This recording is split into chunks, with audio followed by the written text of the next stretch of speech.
Hello and welcome to the Bench Movie Club. My name is Ben. I'm Charlie.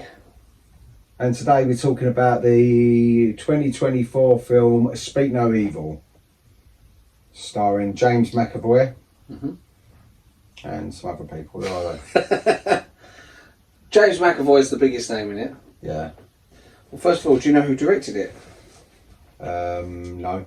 James Watkins. I don't know who he is. He directed your favourite films. What films? Woman in Black. I've never seen Woman in Black. Have you seen Woman in Black? It's quite good. And Eden Lake. This is from the director of Eden Lake. Well, I'm surprised I liked it then. I can't stand Eden Lake. Well, Most depressing film I've ever seen. This is actually a remake of a Danish film from a couple of years ago, Right. by the same name. And the director, one of his influences for this film was Eden Lake. How can anyone like that film? It is the most depressing film, and you walk, when it finishes, you just feel like, oh, have you seen it? No. Oh, you should watch it, it's really good. Is it? Yeah. I'll check it out. Brilliant film. No, I tell you something, it is. When you finish watching it, you just feel like, oh God, I need to watch something funny straight away You feel because depressed. I felt proper depressed. They should have like Samaritan's phone number at the end of it. It's because it's so realistic and it's so believable and it can easily happen. Well, I think this one's kind of realistic as well. Speak No Evil, but Yeah, it's just obviously got. but this is- spoiler yeah. alerts for Speak No Evil, but this Speak No Evil 2024 is a more positive ending in a way. Oh, so is the other one different ending? I haven't seen it. But haven't you read about the other one? No, because I've been watching it, but I didn't get a chance to finish it before we done the podcast. But from what I've seen of it, it's actually quite good. This is a remake of Speak No Evil from 2022, directed by Christian Tafdrup, which was like a Danish couple who meet a Dutch couple who are like, yes, come to our farm in Scotland. We won't cut off your child's tongue. Oh. This one stars James McAvoy, who's in Filth, Split, Last King of Scotland, Wanted, X-Men. He's in it as well. He actually does quite a few horror films, James McAvoy. Yeah. I think he must. I remember when he first started out. He was in Shameless. Yeah. With his first wife. Ah. She was First or only wife. Well, it might be his only wife, but he was married to her. I was gonna say Anna Nicole Smith. It ain't her. What's her name? No. It's like She's dead, isn't she? Anna Nicole Smith. She's got a double-barreled name. Anne-Marie Duff. Yeah, that's it. I said to her, Anne-Marie. Well, I don't need to look on here then, did I? No, because it comes to me straight away. Yeah. Well, she's not in it. Instead, they got Aisling Franciosi, who's in Game of Thrones. Who's she in that Game of Thrones? She's a Stark, but only got a small part. Lyanna Stark. Oh, yeah, I was just I didn't recognise her. No, she's Jon Snow's mum. You know when it has the flashbacks, it's got Jon Snow's mum. You won't remember because it was a couple of years ago now. You got Scoot McNairy, who's the other guy, the weedy American guy. He's in Argo, Gone Girl, Once Upon a Time in Hollywood, and Mackenzie Davis is his wife, who's in Blade Runner 2049 and Terminator Dark Fate. Mackenzie Davis. Yeah. What do I know him from? Her. It's the woman. Oh, her. Oh, okay. You're thinking of Mackenzie Crook. But yeah, so what's the Well, film I come about? across this film the other day. Right, I say there can be spoiler alerts in this, so if you haven't seen the film, watch the film first and then come back to this. I sort of got a rough idea. I think I've heard this before. That's why I need to find out how the other one ends. Because I need to know if the other ending, because I've always thought that the ending of this, when I was watching it, I thought this ain't going to have a happy ending. So what's like the ending? Eden Lake. I think in the other one, they get killed and then they have that kid. Ah, maybe that's what happens. Because possibly that's what happens. I would have looked that up if I'd. I might have my trivia. But I don't like those kind of endings. No, that would have been more of an Eden Lake kind of ending. I like this ending. Yeah. It actually reminded me a lot of like Straw Dogs towards the end. Which where in Straw Dogs, Dustin Hoffman's trying to protect his home,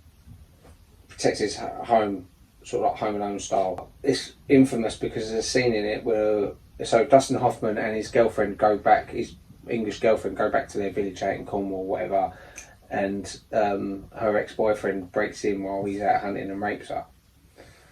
and then lets his mates rape her. But what happens? That's when I spit on your grave. That's similar to that? Well, what's controversial about Straw Dogs is this guy, her ex-boyfriend, he rapes her, he slaps her and starts raping her, but then she starts enjoying it. And then when he finishes, then his mate comes in, she doesn't enjoy that. But that's why it was controversial, because obviously her getting sexually assaulted and enjoying it. Yeah, I don't like... 70s. Yeah. It's a classic film, but then at the end, basically what happens, there's this guy with learning difficulties who's murdered someone, and Dustin Hoffman's trying to protect him in the house, and he's doing it's like Home Alone style, like all these people trying to get in. It's very similar to the end of this Speak No Evil. It reminded me a lot of that kind of sort of out of your comfort zone. You're in this little town where you don't know people. The film is about this couple that meets this other couple on holiday with, they've got a son who can't speak, and the original couple got a daughter. And they befriend these people, and they go and visit them in their little sort of... is that in Cornwall, Devon? Cornwall, Devon, or somewhere. Little country place, and they go, come up and see us, and they go, oh, we'll go up there for a couple of days, it'll be nice. Anyway, then they start slowly seeing that there's weird things about this family. Yeah, they're a bit odd. There's like little signs, like how... Things don't add up, like he says something and you go, but I thought you said this, like I thought he was a doctor. And they go to that restaurant and the bill's like about 400 quid or something like that. Yeah. And he goes, it was quite steep. And he goes, oh, this way. He goes, I'll pay it. And then he goes, oh, thanks and all that. And then looks, he goes, well, that's a lot of money for a meal. Yeah. So...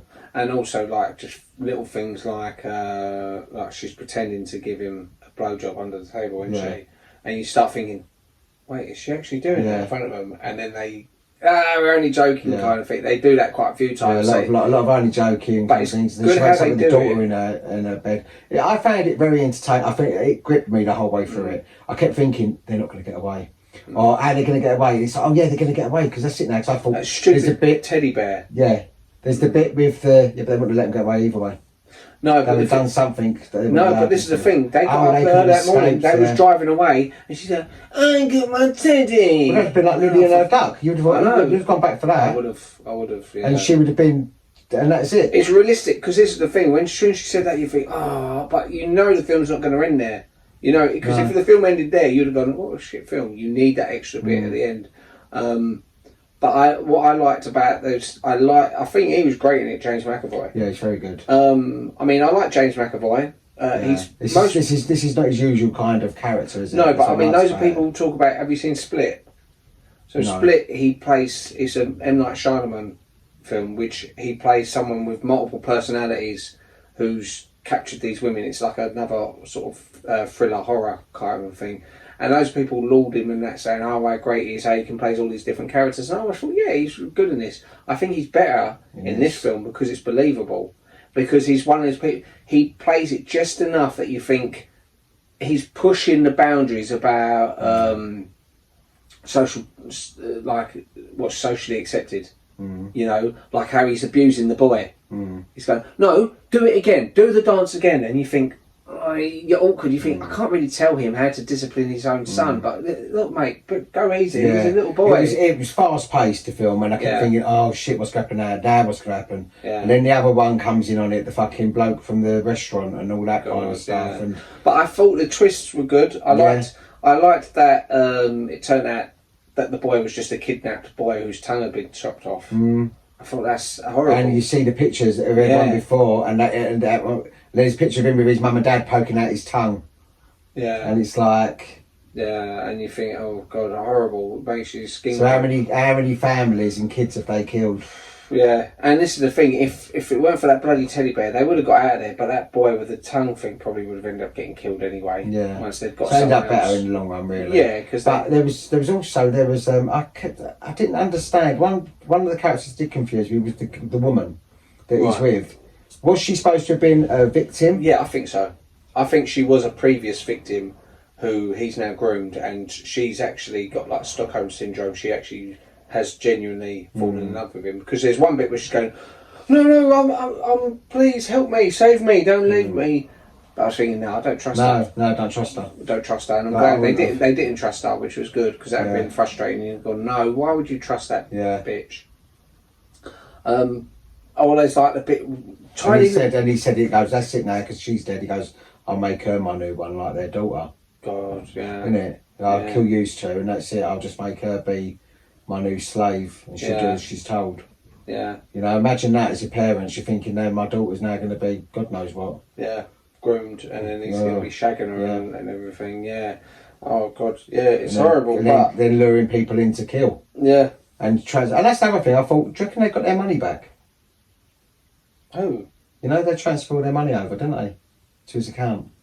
Like 250 grand or something like that. Probably. They would have gone to the police and said, this is what's happened. This bloke, that job, and they would have looked into it. Yeah, I don't know if they don't. Of course, sorry, you've lost it. You shouldn't have given me the PIN number. Probably had a gun to my head. Yeah, sorry, it's bad policy. You know, small print says even with a gun to your head, you're not supposed to do it. But yeah, like there was another little. So that's how they got their money. Then obviously, whoever it was, they would withdraw all their funds, and they had that room downstairs with everyone's books and all their luggage and everything, all their personal belongings. Yeah. What's the bit where he the first time he gets physical with his son, or with not his son, the boy without the tongue, where he does something, he grabs him, doesn't he? He's annoyed with him or something, and he goes, if my dad would have whipped me with a belt by now. There's a bit where he suddenly goes, he's a bit firm with the boy, and you think, I can't remember. It's tiny little signs. There's loads of little signs like that, or like the bit where they make the woman eat meat, even though she said she's a vegetarian. They go, come on, you guys, and you think they know. They know what they're doing. But they know how to go, you should have told me. Why did you eat it then? Gaslighting. Yeah. Yeah, that's what it is, gaslighting. Gaslighting. But that's what they could have called it. They could have called the film Gaslighting. Yeah. But it was I think it's a very good film. Because I'm not sure about the title. Yeah, Speak No Evil. It does make sense though. It makes sense because of the tongue. Yeah. But, like we said before, it makes me think it's like a sequel to See No Evil, Hear No Evil. Which, if you're a fan of See No Evil, Hear No Evil, go, I want more of that, and you want to watch this. Completely different. Film. So I think Gaslighting would be quite a good name for it, because of that's pretty much what I like. The fact I didn't know any of the actors apart from obviously James McAvoy. I don't recognise anyone. I think it works better. I like it something like that sometimes when there's no one in it. So you ain't concentrating and going, I'm watching this because of this actor or whatever. You're watching it because it's a good film, and there's so many actors and actresses out there. I hate when they keep reusing the same ones again and again. It's good how he can be so physically intimidating as well, because he's quite short. I think he's only about 5'7", something like that. James McAvoy. Oh, Dad's height. Dad was about 5'7". Yeah, but I mean, you can see he looks quite muscly in this. Well, he looks taller than what Dad did.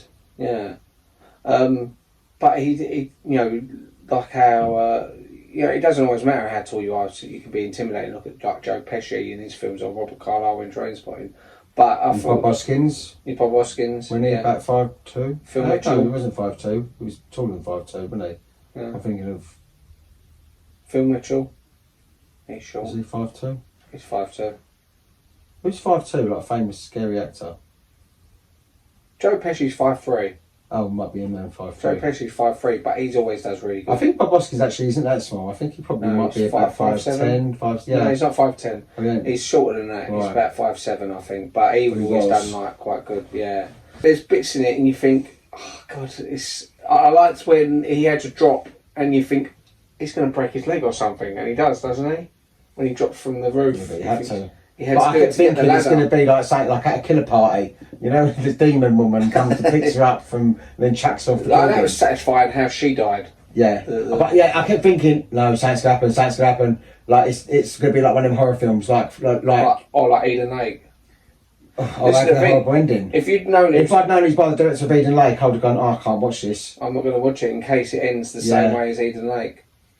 Yeah. Eden Lake is like, a lot of people like Eden Lake, but Eden Lake, to me, I just found it so depressing. Yeah. So depressing. I think sometimes... You should watch it just so...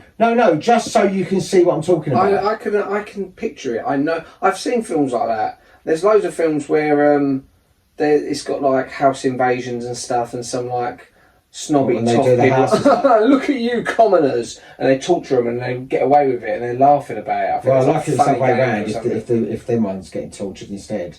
No, but listen, I don't like the nasty. I don't like horror films like Saw.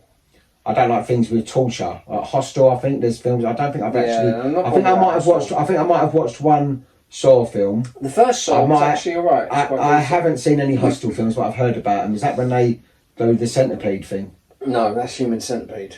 Yeah, but no, is that in Hostel film that they do that? No, because they go to a hostel in Hostel. Is that called Human Centipede then? Is a film called Human Centipede? There's a film called Human Centipede. Oh, right. I thought Human Centipede is just a thing, like a dance, not a dance. Everyone goes on the floor with their mouth to arse. She can start a trend. Yeah. Oh, look, Human Centipede. It's like a Black Lace song. Yeah, and you think, I'm not going to Ben's parties anymore. He does this dance. He makes everyone get down. And everyone has to do the Human Centipede. Put their face up to the arse. Yeah, it's come round. Oh, yeah. God. Oh, God. Imagine if it started a trend.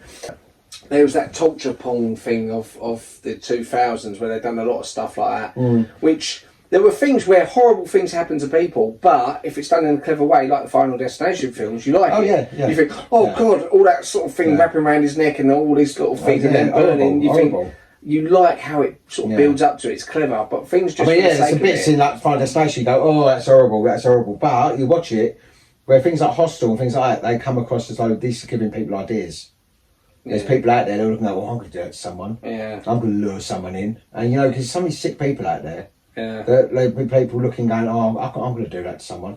Director James Watkins said that the original version was a brilliant satire on Danish compliance. Isn't the first one? It's got a Danish couple who just sort of comply and doing whatever. But for the American remake, after conversations with his cast and audience, he decided that the Americans with their frontier mentality or can-do culture would be less quiescent and at least try to run or fight back. So the remake has a more optimistic ending where Ben and Louise, along with their daughter Agnes and the captive boy Ant, escape from Paddy and Ciara, killing them in the process. The babysitter, Mujid, played no part in Paddy's setup, but he has another associate, Mike, instead, to make the Americans superhuman. Watkins deliberately made their defence clumsy and messy. I forgot about that one, the babysitter. But he goes, oh, that's right, leave the kids with them. Yeah, but leave them with my daughter. No. Yeah, but it shows how people sometimes think, oh, I don't want to offend anyone. No. But I don't care about upsetting people. No. So I would have gone, look, mate, no, not being funny, I'm not leaving. I'm sure he's a lovely guy, but I'm not leaving my daughter here with him. Okay? I wouldn't leave my daughter there. My daughter's now 17, I wouldn't leave her with him. No. I would never leave my daughter with this strange man. I was going, no, I don't know him. And it's actually, you know, in real life, something like that nearly happened because I know Lily's mum was going to go away and she was talking about leaving Lily with a person like a babysitter, and I said, no, I don't know this bloke. Because it was a bloke, I was like, no, I'm not happy with this. No. Listen, I know it's sexist, but no, I'd rather, especially if it's someone I don't know, but then girls can be bad, just as bad. Of course they can. Well, of course, but they're extremes. I think it's more common that a bloke would do it, and also a bloke is already physically going to be more superior, like stronger and more of a danger. And I'm talking as a bloke. There's a reason there's all that movement about I choose the bear, which I think is a stupid. I choose the bear. What's that mean? That's on. You see it a lot on TikTok. It's saying, who would you rather? Let's say for your sake, say Rosie. Right. Rosie is stuck in the woods with a bear or a strange man. What would you rather? But a strange man is in what? Like strange? A stranger, you don't know who he is. A man who you don't know who he is. Just some bloke. Or a bear. Yeah, but a bear could kill her. Exactly. But the point of the thing is that women would rather choose a bear, even though it could kill her, because they're so scared. Rose's done taekwondo, hasn't she? Yeah, so that would sort the bear out. Well, no, but she would. Yeah, but even still, it depends on who the bloke is, and if you sort of say, okay, but you don't get to choose. You don't get to choose. It's just a random bloke from somewhere in the world. They say we're going to pick this bloke up from Kazakhstan. So it could be like Mr. Bean.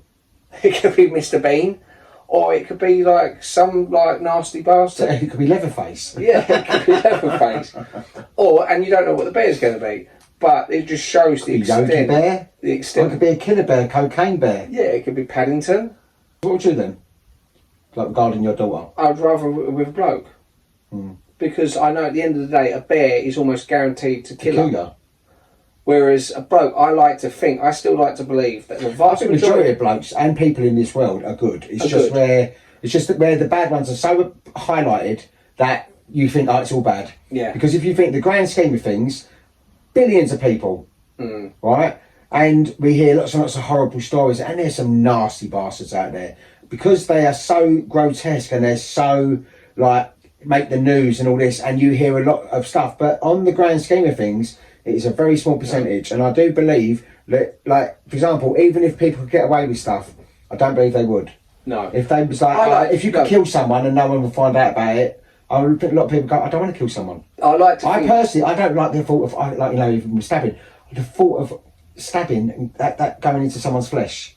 I couldn't do it. Another person's I couldn't do it. No. And I like to think the vast majority of people in modern society are like that. Yeah. I know for a fact that if I was stuck in the woods with a woman who I don't know, even if I thought she was the most beautiful woman in the world, I know in my heart, whether she was beautiful, ugly, whatever, I'd automatically feel protective of her because she's female. And I know it sounds chauvinistic. Stick for saying that as well now. I don't care. Because the thing is, I don't care if people say it's chauvinistic. I think men should still be the protectors of women. Yeah, they shouldn't, I know, but this is how I would be in the woods. I'm saying, like, if I suddenly woke up in the woods and there's a woman there, and I'm like, you know what? It's okay. Stay calm. We'll find a way out of it. I'm quite good at navigating. I would find my way. I'd know how to find north. I'd say, look, best thing to do, we head straight, and my interest would be purely saving me and this other person, male or female. The Danish couple seen in the beginning are a nod to the original 2022 film, which was a Danish-Dutch production. And James McAvoy stated that he purposely didn't watch the original Danish Speak No Evil because he started work on this remake so that it wouldn't influence the interpretation of his role. He watched it within 24 hours after filming was concluded and was very impressed. As I said, I started watching it. I can't believe you haven't seen it. I want to know how it ends. I never had a chance to finish it, but you should watch it. The movie was filmed mainly in Gloucester, UK, with 1 week in Croatia, as per director James Watkins' request to Blumhouse. If he could situate the film in the UK so that he could make it specific to UK characters, themes and cultures, especially adding British cringe humour, was something he wished to explore as he felt it was a flip side to the horror. I think it's good because you do have British people. British sense of humour is sort of pushing the boundaries, deliberately upsetting people. Different. I suppose like an American couple and an English couple. Yeah, there is going to be the boundary. We've both seen they've seen a lot of English films. We've seen a lot of American films. So we know they're the closest to us. Americans and English they're very similar, but there's also a lot of differences in our humour. Yeah, and we're very risque. We all say things outrageous. And it's like famously, and you have to sort of go, no, I'm joking. That's actually a joke. And they oh, okay. They don't get sarcasm. Yeah, and a lot of the time, like not all of them. I mean, a lot of them do because they get Ricky Gervais, don't they? But when you see like Americans on British talk shows, and they're like, "Oh my God, this is real alcohol. You actually let us have a drink." And when people swear, and they're like, "You can swear on this show," and they're like, "Yeah, we swear all the time," because it's. And the British sense of humour is literally pushing the boundaries. How offensive can you be? Well, it used to be until now. Well, it is still with the woke fucking generation. You've got to be so. Everyone is too scared to say anything because you're going to get cancelled. Even if you haven't said or done anything bad, you're still like worried that someone will go, "I'm offended by that," and go, "Oh, fucking hell, I'm going to get cancelled now." But that's why it works well with the couples in this, because you've got this British couple who are sort of like. Really sort of what they would see as down to earth, proper old school, discipline your child properly, but also be very sort of saying things like it's believable. Sex and stuff like the husband's not wanting to push on, and the wife's going as though like, "Can you back me here?" sort of thing. Like that's not.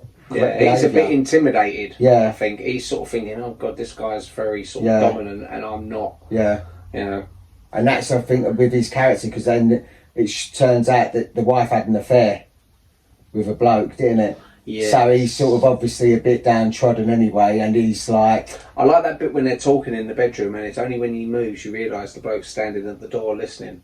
See, I thought that was really clever, that part in it, when they come up with the story going, yeah, no, we're going to be splitting up, we're not going to see you. I thought that was quite believable, because it's a good way of them getting away from it. A good excuse, A good excuse for them to say, look, we're not going to see you, we're going to listen, we thank you for everything. And I thought, oh, they're doing a really good job. It's being believable, and they're like, sort of, there's no reason for them to sort of suspect them. Ciara says that she and Paddy have been together for 17 years, and she eventually claims that she was the first child Paddy kidnapped and groomed. Assuming that Ciara is supposed to be the same age as Aisling Franciosi, the actress who plays her, she would have been only 14 years old at the start of their relationship. Which probably would have made sense. Yeah. The ending is different from the original Speak No Evil. Here we go. In the 2022 film, the Danish couple Bjorn and Louise are tormented and killed by Dutch couple Patrick and Karen because they are too terrified to fight back.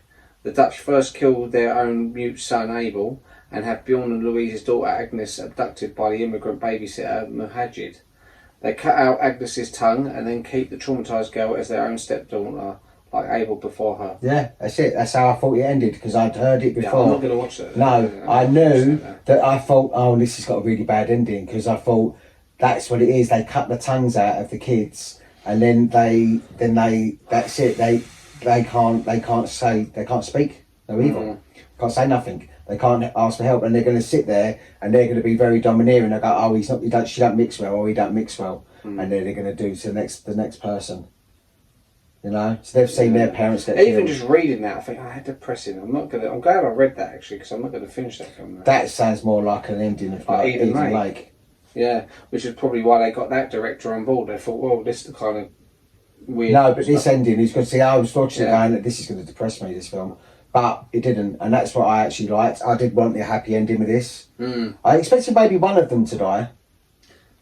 I thought one of them might get killed. Yeah, but I'm glad they did. The fact that all of them survived, Yeah. I thought maybe either the little boy get killed or the mum or the dad get killed. I didn't think the daughter would get killed. So the boy who had his tongue cut out, I think he's supposed to be Danish. Right. Because the note that Ant writes to Agnes is in Danish, indicating that his murdered family of origin was from Denmark. This is further indicated by the Danish inscription on the back of his father's watch, which Paddy has kept as a trophy. Because they say he can't write. So that's a nod to the original Danish-Dutch production. With only 5 days left of filming, production shut down in July 2023 due to the writer and actor strike, and it resumed in November 2023. Okay. Did you say this bit already? Director James Watkins was considering doing a film with Blumhouse, but had never heard of the Danish film Speak No Evil. When he gave him a copy of the film for inspiration, he was impressed by it, calling it a strong brew, an 8% beer or something, and felt like its really dark ending was reminiscent of the ending of his own Eden Lake. Little did he know that Christian Taftrup, director of the Danish version, had said that Eden Lake was one of his references when making the original Speak No Evil. Yeah. See, Eden Lake, as I say, and I like him, Michael Fassbender, and her as well. Was she? And she's in something. I think the woman, she's quite well known. The actress. But Michael Fassbender and James McAvoy famously starred a lot together in the X-Men films as well, so there's a little connection there. Yeah, Paddy and Ben singing the Bangles' Eternal Flame together was something that writer-director James Watkins had in mind early on, as he felt that the song would give the two characters this weird energy while going against the moment on screen, a kind of friction between the song and the moment that creates the humour. The scene was shot before the rights to the song were secured, but producer Jason Blum was able to figure out a deal through director Jay Roche, who is married to Bangles lead singer Susanna Hoffs. Oh, cool. She's the pretty one. Everyone fancied Susanna Hoffs. I don't remember what they look like. Yeah. No, I actually enjoyed it, and there's been a few horror films of late which I've watched, and they've not quite lived up to expectations, but with this I was pleasantly surprised. And for my own sensibilities, I'm glad it ended the way it did. I'm glad it ended that the good guys won. And some people go, oh no, but that's not what happens in life. Yeah, it's not what happens in life. No, but that's why I want an people want to escape watch from this. life. I want hope. I want to watch that's something. why people watch stuff like this, because of real life can be shit. It can be good, but it can also be shitty. But it's still in the cinema at the moment, so would recommend it. So go check it out. Oh yeah, it's a good film. Yeah. It's a good film. As I say, yeah. Well, hopefully you've seen it before you listened to this because we've ruined it for you otherwise. But yeah, no, I liked it. I thought it was a good film. Yeah. On IMDb, it got 6.9 out of 10, which is pretty good, I think. Which one's this? The new one? This is the new one. Yeah, that's what I'm rating. Yeah.